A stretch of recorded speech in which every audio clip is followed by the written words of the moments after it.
А мы живем, и каждый ждет завтра. Ждет, что завтра изменится все. Вот будет побольше зарплата, и будет жизнь, как в кино. Каждый из нас хочет счастья, но ждет его где-то там. Вот будет своя квартира, не будет места слезам. Может, уеду я в отпуск, вот там-то будет жизнь. Но только проходит все. Раз — и умчалась. И снова ты остаешься один. Не верите? Ищете смысл жизни в детях, в работе, в семье, в налаженном быте. Но внутри ты всегда остаешься один. Неважно, бедняк ты или в элите.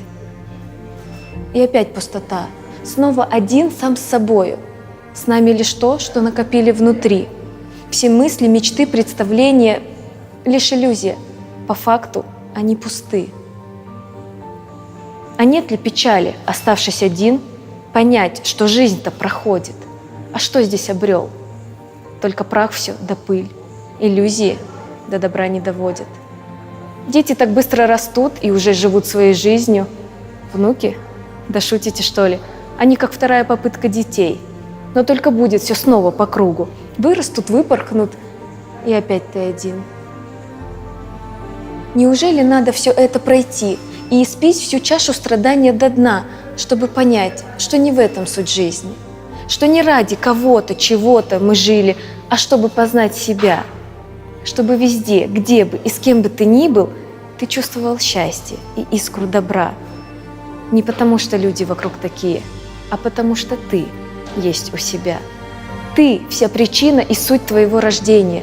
Ты — человек, особенное творение, духовное существо, рожденное в теле.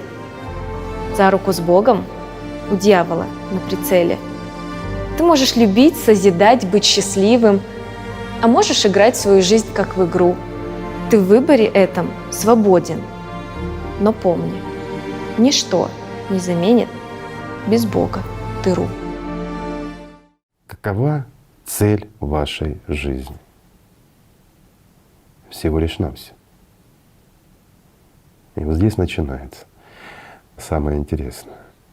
Если цель ваша кратковременна, то поверьте, это страшно.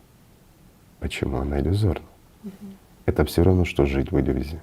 Достигнув ее, вы обретете пустоту. Если цель ваша труднодоступна, но доступна, это лучше, чем быстро доступна. Но вы разочаруетесь, когда ее достигнете. Если ваша цель недостижима, то это печально. Разве не так? Но если у вас вообще нет цели, то это катастрофично. Почему? Потому что это все равно, что ведро без дна. Бессмысленное существование, как пустой железяки. Какой смысл вашей жизни, если у вас нет цели? Вот вы думаете. Но если ваша цель — обрести больше, обрести жизнь, и она не заканчивается трехмерностью, а выходит за его рамки, то жизнь ваша имеет смысл. Во всех других случаях какой толк от ней, если для вас это все бессмысленно? Ведь любые ценности, которые мы себе, скажем так, определяем, а потому что ценности мы действительно определяем сами. На сегодняшний день материальные, любые ценности, завтра они превращаются в ничто. То, что мы наделяем ценностью, оно обесценивается. То, что для нас значимо, оно прекращает таковым быть. А когда мы уходим с этого мира, он вообще не для нас. А какой смысл? Оставить кого-то или кому-то что-то? Да, это замечательно, великолепно, исполнил долг. Но это всего лишь долг. А что дальше? А что сам обрел?